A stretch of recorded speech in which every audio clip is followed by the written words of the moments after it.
Très bien. Comment fonctionnent les drones? Eh bien, il y a différents types de drones avant de commencer, d'accord?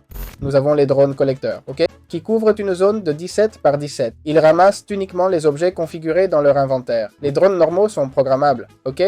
Les drones gardiens, qui portent des mini-munitions et attaquent les mobs. Et les drones logistiques, qui effectuent des tâches logistiques, d'accord? Donc ici, on placerait un drone. L'idéal serait de mettre un drone normal, hein? Un drone normal. On peut, comme vous voyez, via la station de charge, configurer les améliorations qu'on veut lui ajouter. Sécurité, vitesse, durée de vie, chargeur de chunk apparemment, pour qu'il fonctionne sans qu'on soit là, inventaire et autres, ok? On a plein d'améliorations. On peut lui mettre une armure, ou plutôt, on peut aussi charger l'armure dans l'état de charge, d'accord? Donc, on peut lui mettre de la pression serait de 10 car c'est ce que le drone supporte, pression maximale de 10.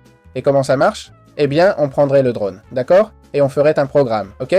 Alors, tu prends le drone, tu le poses. On va prendre un drone normal, tu le poses, et tu cliques sur Exporter, le programme. Et comme ça, ce drone serait déjà programmé pour faire ce qu'on lui a demandé. Le truc, c'est qu'il n'a pas d'énergie, ok? Donc maintenant, il faudrait charger le drone.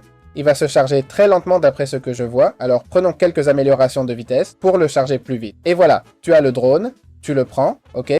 Et tu le places, d'accord?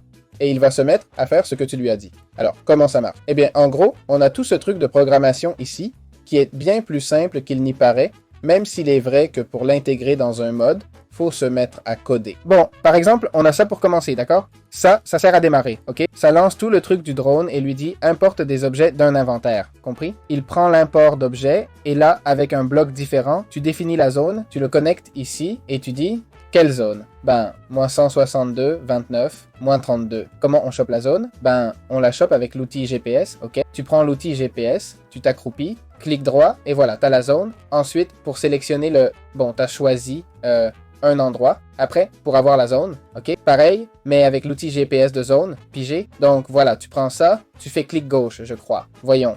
Clic gauche. Oui, effectivement. Avec ça sélectionné, et c'est fait. Il dit Entity Attack pour attaquer tous les monstres dans cette zone, d'accord? Ensuite, qu'il ramasse tous les objets dans cette zone, et enfin, qu'il les range dans ceux à l'intérieur de cette zone. Ici, on a mis un filtre, ok? Pour ignorer la durabilité des objets, ignorez le tag, compris? Donc maintenant, en théorie, si je fais quelque chose avec un zombie, il devrait l'attaquer, non? Mais on dirait qu'il n'a pas d'énergie. Zut alors. Voilà comment on les configure, ok? Je ne sais pas si on peut mettre... si tous les drones peuvent avoir... Non, seulement les normaux, d'accord? Donc voilà.